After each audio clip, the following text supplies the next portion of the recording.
ये ममता का सागर, मोहब्बत का दरिया है, हर नस्ल हर देश पर कर्ज इसका बनाया गया, त्याग को फर्ज इसका।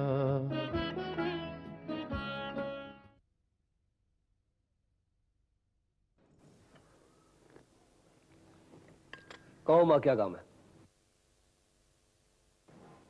तुझे कैसे पता चला कि मुझे तुझसे कुछ काम है?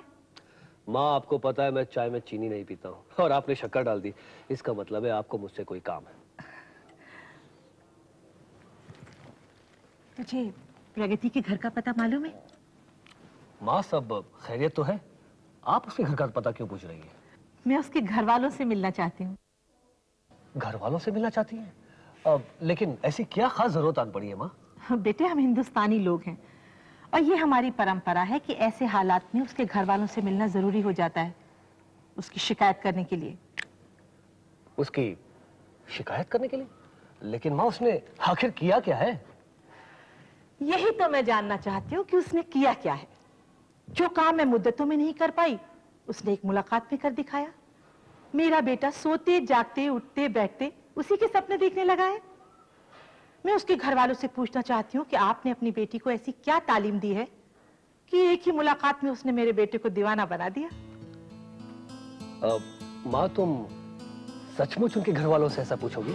हाँ, मैं तो उनसे ये भी कहूंगी कि हो सके तो अपनी बेटी को कुछ दिन के लिए पहले हमारे यहाँ भेज दे। हर समय सामने रहने पे मेरे बेटे का पागलपन कुछ तो कम होगा। माँ, मेरी अच्छी माँ, माँ, मैंने सुना है कि माएं बड़ी सीधी सादी होती है, बड़ी भोली भाली होती है। उनके बेटे बाहर क्या करते हैं उन्हें कुछ पता ही नहीं होता।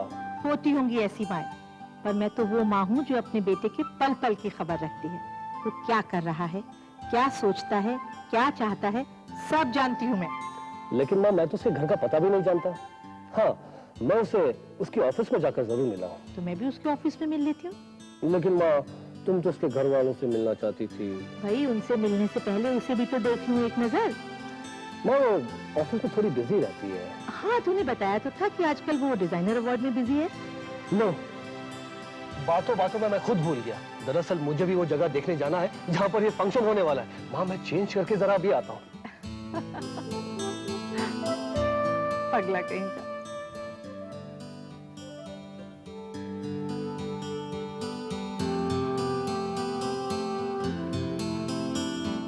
सचमुच काफी मीठी है।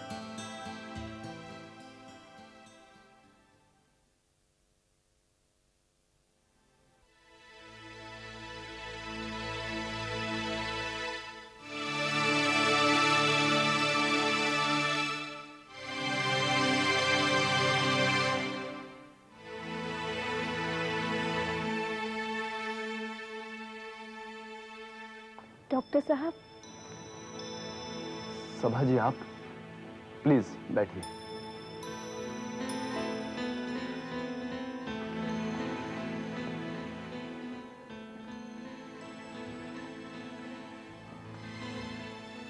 क्या बात है सभा जी? डॉक्टर साहब, मैं बहुत शर्मिंदा हूँ। मेरे अब्बा ने जो सुलूक आपके साथ किया, उसके लिए मैं और कुछ तो नहीं कर सकती, सिर्फ आपसे माफी मांग सकती हूँ। नहीं सभा, तुम्हें शर्मिंदा होने की कोई जरूरत नहीं। और सच कहूं तो मुझे भी किसी बात की शर्मिंदगी नहीं है। एक शख्स को मैंने चोरी करते हुए देखा और मैंने उसकी शिनाख्त की। मैंने एक जिम्मेदार शहरी होने का फर्ज निभाया। हाँ, उस वक्त मैं ये नहीं जानता था कि वो तुम्हारे वालिद हैं। सच कहूं तो अगर मैं जानता तो भी मैं उनकी शिनाख्त जरूर करता। हाँ, मुझे इस बात का अफसोस जरूर है कि अब मैं सैफ की मरहम पट्टी नहीं कर पाऊंगा।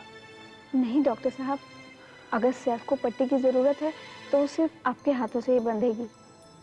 नहीं सबा, मैं जान चुका हूं कि तुम्हारे वालिद किस किस्म के आदमी हैं।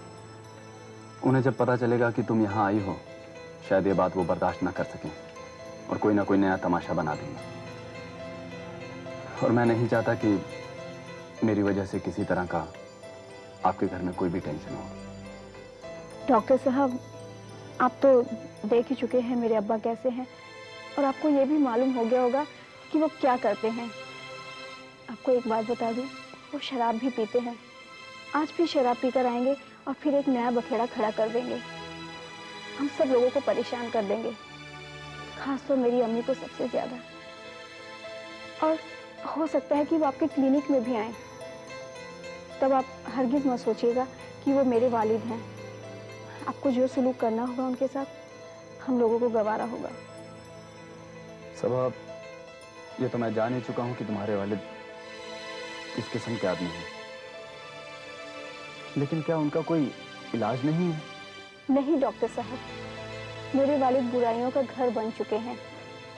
सब कुछ करने के बाद वो अपने घर वाले, बीवी और बच्चे सबको टॉर्चर करते हैं, और ये सब हमें सहन करना पड़ता है। लगता है ये हमारा मुकद्दर बन चुका है। मुझे उम्मीद है डॉक्टर साहब, आपने मुझे माफ कर दिया होगा।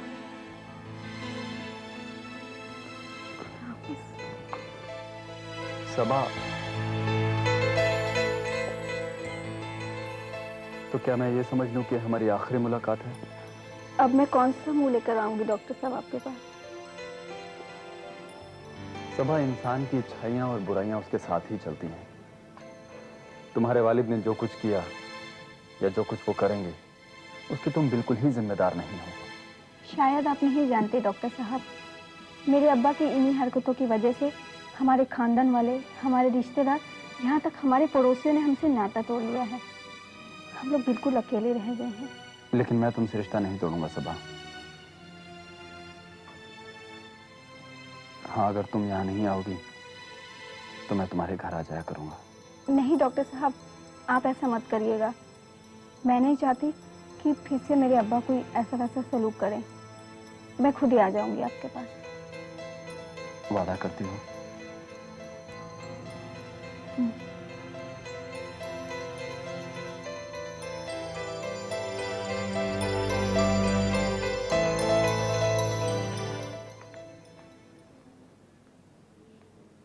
डॉक्टर साहब, डॉक्टर साहब। नर्स, वो बहुत खूबसूरत है ना वो? हाँ नर्स, बहुत खूबसूरत है।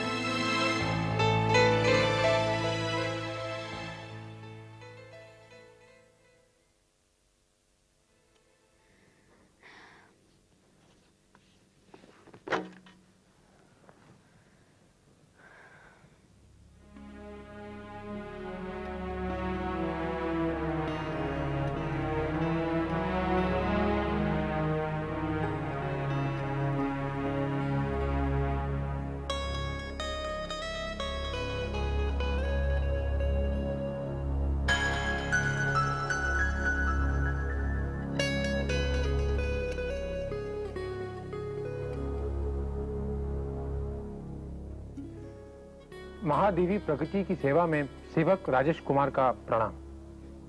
आओ राजेश, आओ बैठो ना। देखा कि तुम कुछ सोच रही थी, किसी गहरी चिंता में डूबी हुई थी। अपने बारे में नहीं, किसी और के बारे में सोच रही थी। तो बताओ, मैं किसके बारे में सोच रही थी? मैं जानता तो हूँ, बता दूं? बता दो। तुम है ना, मेरे बारे में नहीं सोच रही थी। नहीं, मैं तुम्हारे बारे में नहीं सोच अच्छा, रही। मैं जानता था। तुम मेरे बारे में नहीं सोच रही थी, अपने बारे में नहीं सोच रही थी। एक बात पूछूं?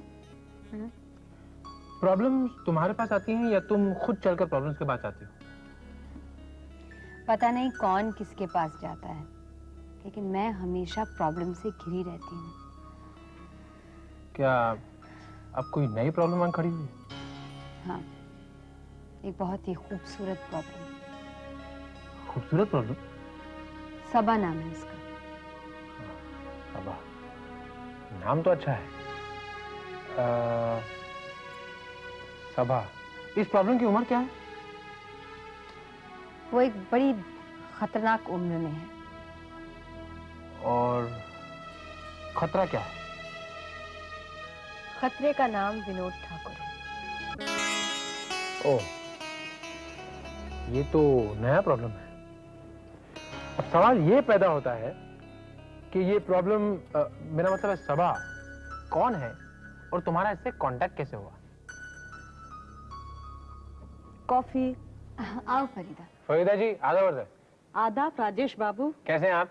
अच्छी हूँ। राजेश वो फरीदा के भाई की बेटी। किसके बारे में बात हो रही है? सबा के बारे में। राजेश वो विनोद ठाकुर के साथ काम करती है और उसे वहां ले जाने वाली नम्रता थी। फिर तो हमें पुलिस को इत्तला करनी चाहिए, नम्रता को अरेस्ट करवाना चाहिए। राजेश ये सब इतना आसान नहीं है। फरीदा जी वो तो आपके भाई की बेटी है ना, आप उससे बात क्यों नहीं करती? राजेश बाबू, रिश्ते नातों की इज्जत अल्लाह ने मुझसे छीन ली। अब तो मेरे नसीब में जिल्लत ही है।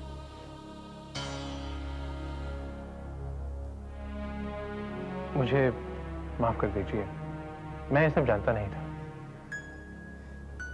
फरीदा अब तू जा और मुझ पर भरोसा रख। इज्जत और जिल्लत भगवान के हाथों में है। अगर आज वो जिल्लत दे रहा है तो कल वो इज्जत जरूर देगा। प्रगति जी, खिलौनों को खेलने के सिवा और है ही क्या? बाकी सब तो उसके हाथ में। चाहे तो हंसाए, चाहे तो रुलाए।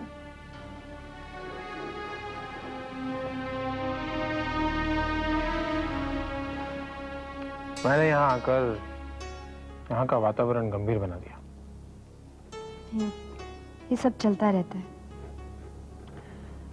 अच्छा, तुम्हारे वो डिजाइनर अवार्ड की तैयारियां कैसे चल रही हैं?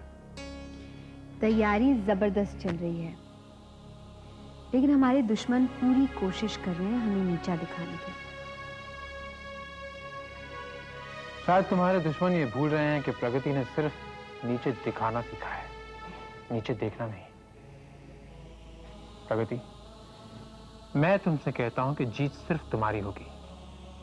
Thank you Rajesh. May I come in? Yes, please come in. कहिए। मैं गायत्री चौहान हूँ। गायत्री चौहान। अजित चौहान की माँ हूँ मैं। ओह आई सी। आइए बैठिए ना, बैठिए।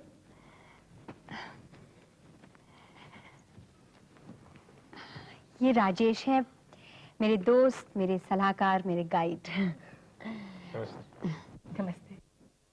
मैं इस तरह आने के लिए माफी चाहती हूँ। तो क्या कह रही हैं आप? दरअसल मेरे बेटे ने तुम्हारी इतनी तारीफ की कि मैं सोच में पड़ गई। आजकल के मॉडर्न जमाने में भी हिंदुस्तानी सभ्यता, हिंदुस्तानी कल्चर पर चलने वाले लोग हैं। उसने मुझे ये भी बताया कि तुम औरत के हक और अधिकारों के लिए लड़ाई कर रही हो। मुझे लगता है कि आपको मेरे बारे में कुछ ज्यादा ही कहा गया है।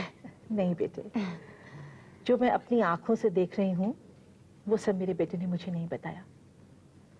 मैं तो ये सब देखकर हैरत में पड़ गई हूँ। अभी तुम्हारी उम्र ही क्या है? ये सब करने की प्रेरणा तुम्हें किसने दी? प्रेरणा तो मुझे माँ से मिली। जब मेरे पिताजी का देहांत हुआ था मैं सिर्फ 6 साल की थी और भाई तो गोद में था। तब से लेकर आज तक मैंने माँ को कभी बैठते हुए नहीं देखा। वो बस चलती रही। वो जिंदगी से कभी थकती नहीं थी। शायद चलना ही उसकी मंजिल है। बेटी, मैं तुम्हारी माँ से मिलना चाहूंगी। मेरी माँ से? Why not? आप जब चाहे मिल सकती हैं। Excuse me. हेलो। प्रगति जी, मैं संजय बोल रहा हूँ। हाँ संजय बोलो। प्रगति जी, विनोद और नम्रता सभा को लेकर कोई गहरी साजिश कर रहे हैं। मैं उनके करीब तो नहीं जा सकता, लेकिन उन पे कड़ी नजर रख रहा हूँ। विनोद सभा के जरिए डिजाइनर अवार्ड जीतना चाहता है। क्या? हाँ। सभा इस वक्त कहाँ है? उन लोगों ने उसे अपने दूसरे ऑफिस बुलाया है। तुम उस पर कड़ी नजर रखो, मैं अभी आती हूँ। ठीक है, मैं आपका इंतजार कर रहा हूँ। Thank you. Aunty I am sorry, मुझे किसी काम के लिए जाना है। आप यहाँ पहली बार आ रही हैं, मेरे को बहुत बुरा लग रहा है कि नहीं बेटे, मैं तो वैसे ही आ गई थी बिना किसी अपॉइंटमेंट के। और पर तुम मेरी वजह से अपना काम थोड़ी रोक सकती हो। मैं फिर कभी आ जाऊंगी किसी और दिन। ओके। ओके नमस्ते। Bye bye. राजेश, तुम भी चलो मेरे साथ। विनोद साहब, मेरे कहने से आपने सबा को नौकरी तो दी थी, मगर मैं एक बात आपसे कहना चाहती हूँ। नम्रता जी, कभी ऐसा हुआ है कि आपने कोई बात कही और मैंने नहीं मानी? अरे इतना भरोसा तो मुझे आप पर है विनोद साहब। तो कहिए ना, क्या बात है? सबा बहुत शर्मीली और भोली भाली लड़की है। ये एक फैशन की दुनिया है। माना कि सबा कोई मॉडल नहीं है, और मैं चाहती भी नहीं हूँ कि ये मॉडल बने। ये तो बस डिजाइनर ही रहेगी। नम्रता जी, आप कहना क्या चाहती हैं? देखिए विनोद साहब, सबा ने इतनी जल्दी इतने कम समय में अपनी काबिलियत से जो काम कर दिखाया है, उससे आपकी कंपनी को तो लाखों का फायदा होने वाला है ना। नम्रता जी, तो मैं इस बात से कहाँ इनकार करता हूँ, बल्कि मैं तो चाहता हूँ कि designer of the year award के फंक्शन में मैं सिर्फ सबा की डिजाइन से इस्तेमाल करूँ। और मुझे पूरी उम्मीद है कि सिर्फ सबा के डिजाइन से मुझे एक खिताब दिला सकते हैं। नम्रता जी, शायद सबा नहीं जानती कि designer of the year award के फंक्शन के बाद सबा के डिजाइन इस मुल्क में एक नया इनकलाब पैदा कर देंगे। न सिर्फ इस मुल्क में, बल्कि दूसरे मुल्कों में भी सबा के डिजाइन और सबा मशहूर हो जाएंगे। नम्रता जी, जो सबा की पोजीशन होगी वो सिर्फ मैं ही समझ सकता हूँ। विनोद साहब, ये सब तो होगा, मगर इससे हमारी सबा का क्या फायदा होगा? जितना बड़ा उसका नाम होगा, जितनी बड़ी इसकी पोजीशन होगी, उतने ही बड़े बड़े लोगों से इसका मिलना जुलना होगा, उठना बैठना होगा। उसके लिए जरूरी है कि इसके हिस्से का उतना ही रुपया भी इसे मिले। नम्रता जी, मैं इतना एहसान फरामोश नहीं हूँ। मैंने सबा के बारे में सिर्फ सोचा ही नहीं, बल्कि कंप्लीट प्लान भी बना लिया है। मैं चाहता हूँ कि सबा जिस जगह रहती है उस जगह से दूसरी जगह शिफ्ट कर ले। माफ करना सर, शिफ्ट करने से आपका क्या मतलब है? सबा, जो पोजीशन तुम्हारी आज है उसे देखते हुए मैं चाहता हूँ कि तुम दूसरी जगह शिफ्ट कर लो। मगर सर, हम लोग इस पोजीशन में अभी नहीं है कि शिफ्ट कर लें। सबा, इसका पूरा इंतजाम मैंने कर लिया है। तुम फिलहाल कंपनी फ्लैट में रहोगी, वेल फर्निश फ्लैट होगा, और साथ में टेलीफोन फैसिलिटीज भी होगी। एक बार designer of the year award में जीत लो, उसके बाद तुम्हें बंगला मिलेगा, और बंगले के साथ साथ कार भी। मगर सर।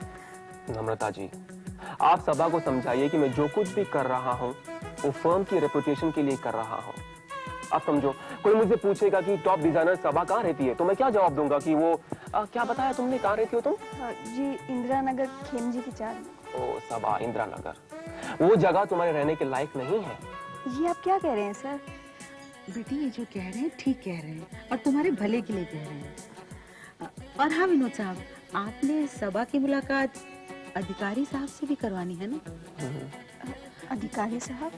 बेटी, वो जो बुजुर्ग थे ना उस दिन विनोद साहब के साथ, वो बहुत बड़े ऑफिसर हैं, और यूं कहो कि विनोद साहब का तो कोई भी काम उन फिर तुम्हें अधिकारी साहब से मिलना ही होगा।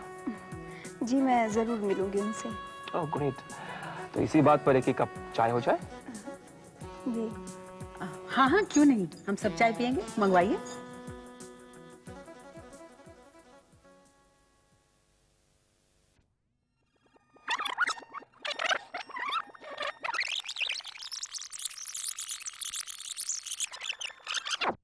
सबा जिस जगह रहती है उस जगह से दूसरी जगह शिफ्ट कर ले। माफ करना सर, शिफ्ट करने से आपका क्या मतलब है? सबा, जो पोजीशन तुम्हारी आज है उसे देखते हुए मैं चाहता हूँ कि तुम दूसरी जगह शिफ्ट कर लो। मगर सर, हम लोग इस पोजीशन में अभी नहीं है कि शिफ्ट कर लें। सबा, इसका पूरा इंतजाम मैंने कर लिया है। तुम फिलहाल कंपनी फ्लैट में रहोगी, वेल फर्निश फ्लैट होगा, और साथ में टेलीफोन फैसिलिटीज भी होगी। एक बार designer of the year award में जीत लो, उसके बाद तुम्हें बंगला मिलेगा, और बंगले के साथ साथ कार भी। मगर सर। नम्रता जी, आप सबा को समझाइए कि मैं जो कुछ भी कर रहा हूँ वो फर्म की रेपुटेशन के लिए कर रहा हूँ। आप समझो, कोई मुझसे पूछेगा कि टॉप डिजाइनर सबा कहाँ रहती है, तो मैं क्या जवाब दूंगा कि वो क्या बताया तुमने, कहाँ रहती हो तुम? जी, इंदिरा नगर खेमजी की चार में। ओ सबा, इंदिरा नगर, वो जगह तुम्हारे रहने के लायक नहीं है। ये आप क्या कह रहे हैं सर? बेटी ये जो कह रहे हैं ठीक कह रहे हैं और तुम्हारे भले के लिए कह रहे हैं। और हाँ विनोद साहब, आपने सबा की मुलाकात अधिकारी साहब से भी करवानी है ना? अधिकारी साहब? बेटी वो जो बुजुर्ग थे ना उस दिन विनोद साहब के साथ, वो बहुत बड़े ऑफिसर हैं और यूं कहो कि विनोद साहब का तो कोई भी काम उन फिर तुम्हें अधिकारी साहब से मिलना ही होगा। जी मैं जरूर मिलूंगी उनसे। Oh great. तो इसी बात पर एक कप चाय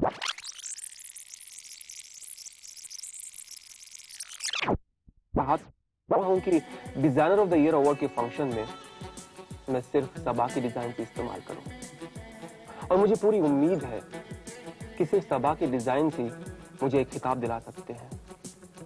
नम्रता जी, शायद सबा नहीं जानती कि designer of the year award के फंक्शन के बाद सबा के डिजाइन इस मुल्क में एक नया इनकलाब पैदा कर देंगे। न सिर्फ इस मुल्क में बल्कि दूसरे मुल्कों में भी सबा के डिजाइन और सबा मशहूर हो जाएंगे। नम्रता जी, जो सबा की पोजीशन होगी वो सिर्फ मैं ही समझ सकता हूँ। विनोद साहब, ये सब तो होगा मगर इससे हमारी सबा का क्या फायदा होगा?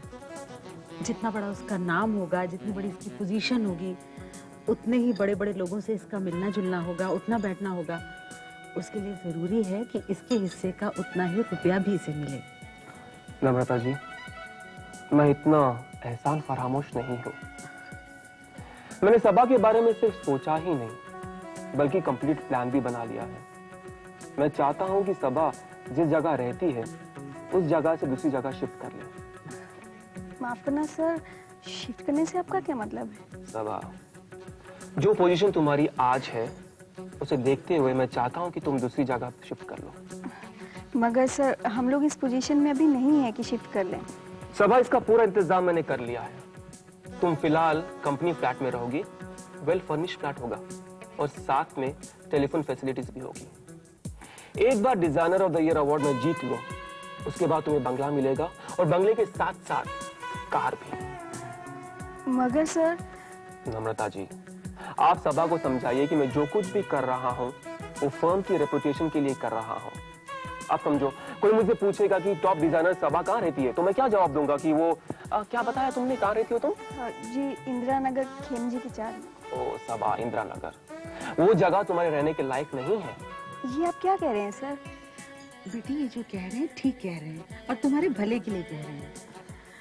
और हाँ विनोद साहब, आपने सबा की मुलाकात अधिकारी साहब से भी करवानी है ना? अधिकारी साहब? बेटी वो जो बुजुर्ग थे ना उस दिन विनोद साहब के साथ, वो बहुत बड़े ऑफिसर हैं और यूं कहो कि विनोद साहब का तो कोई भी काम उन फिर तुम्हें अधिकारी साहब से मिलना ही होगा।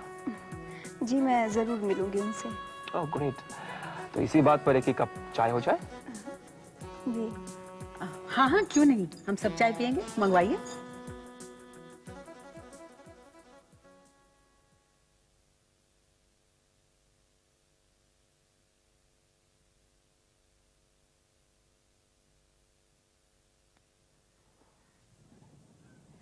हेलो संजय, कैसे हो तुम? मैं ठीक हूँ प्रगति जी। तुमने फोन पर कहा था कि वो सबा को कहीं लेकर गए हैं। हाँ प्रगति जी, मुझे डर इस बात का था कि कहीं सबा को लेकर वो नम्रता के आश्रम में न पहुंच जाएं। लेकिन वो सबा को कहाँ लेकर गए हैं? विनोद के नए ऑफिस में। नए ऑफिस में? हाँ प्रगति जी, आजकल अवार्ड फंक्शन की तैयारियां बड़े जोर शोर से चल रही हैं। नए नए लड़कियां विनोद ठाकुर को मिलने आती हैं, इसीलिए उसे नया ऑफिस दे दिया। लेकिन सबा को यहाँ कोई खतरा तो नहीं है? अब तक तो नहीं है, लेकिन चंद रोज में हो सकता है। रुपए और नाम का लालच देके वो सबा को शीशे में उतारने की कोशिश कर रहे हैं। क्योंकि सबा उन लोगों से अनजान है, इसलिए मुझे डर इस बात का है कि कहीं उसे रिझाने में कामयाब ना हो जाए। ये चाहत की मूरत वफा की निशानी, ये चाहत की मूरत वफा की निशानी, अजब दास्तां है, अजब है कहानी।